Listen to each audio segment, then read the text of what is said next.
మన కడాయి Kings cooking channel వీక్షకులందరికీ విశ్వావసునామ ఉగాది శుభాకాంక్షలు. ఈరోజు ఈ ఉగాది సందర్భంగా తెలుగు వాళ్ళందరూ కలిసి చేసుకునే షడ్రుచులతో కూడినటువంటి ఈ ఉగాది పచ్చడి తయారు విధానాన్ని ఇప్పుడు తెలుసుకుందాం.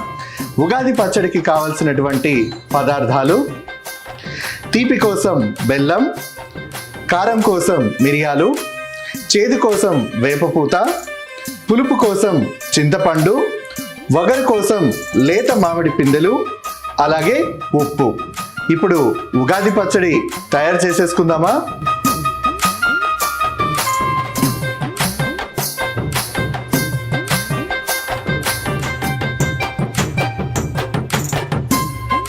రోట్లో కొన్ని మిరియాలు వేసుకొని పొడి పొడిగా దంచుకుందాం. తర్వాత చిన్న గిన్నెలో చింతపండును తీసుకొని దాన్ని మెత్తగా ఇలా గుజ్జుగా రసం వచ్చేంత వరకు కూడా నీళ్ళలో నానబెట్టుకొని ఇలా మనం ఈ చింతపండు రసాన్ని తీసుకోవాలి.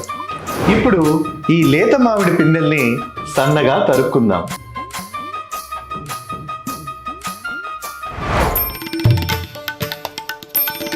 ఉగాది పచ్చడి ఏ విధంగా తయారు చేసుకుందామో చూద్దాం. ఈ పచ్చడి తయారు చేసుకునేందుకు నేను ఒక కొత్త మట్టి కుండను తీసుకున్నాను. ఈ మట్టి కుండకి ఒక మూత కూడా ఉందన్నమాట. ఈ మూతని ఇలా పక్కన పెట్టుకొని ఇందులో ముందుగా మనం ఇందాక తీసుకున్నటువంటి చింతపండు రసాన్ని ముందుగా పోసుకుందాం.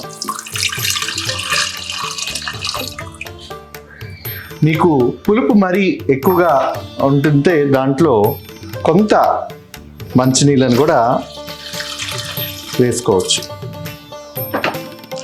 ఇందాక మనం తరిగి ఉంచుకున్నటువంటి ఈ మామిడికాయ ముక్కలు, అలాగే ఇందులో తురిమిన బెల్లం, వేపపూత, మిరియాల పొడి, చివరిగా ఉప్పు. చూసారు కదా?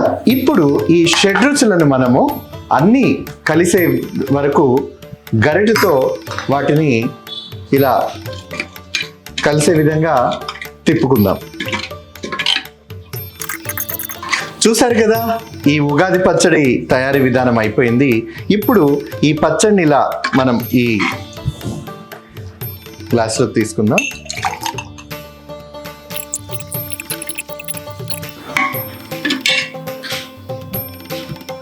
చూసారుగా?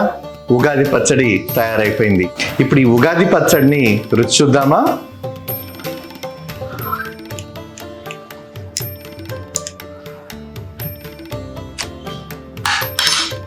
అబ్బా, పుల్లగా, వగరు, తీపి, చేదు, అలాగే కారం కారంగా ఈ ఉగాది పచ్చడి ఎంత బాగుందో.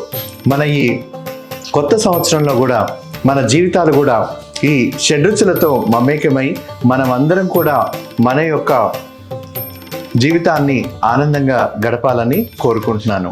మరొకసారి మన ఈ కడాయి కింగ్స్ వీక్షకులందరికీ కూడా ఉగాది శుభాకాంక్షలు.